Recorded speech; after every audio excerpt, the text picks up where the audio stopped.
भोजपुरिया डरिला खाली बात से, साँच खाती लड़ जाई केहू के बाप से।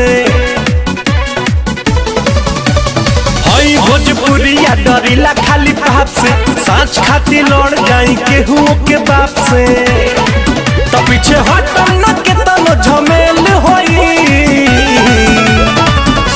आज जेल होई काल बेल होई, परसों से उहे खेल होई।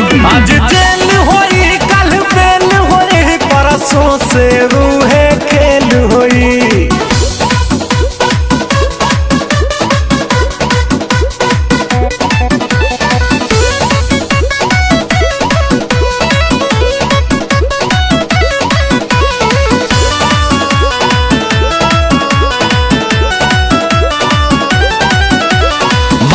पगरिया अमुहवा में पान बा, पिस्टल कमर में असीना उतान बा। इहे तो असली भोजपुरिया के पहचान बा।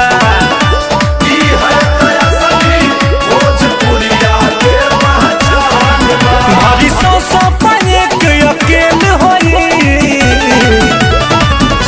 आज जेल होई काल बेल होई, परसों से उहे खेल होई। आज जेल होई कल बेल होई, परसों से उहे खेल होई।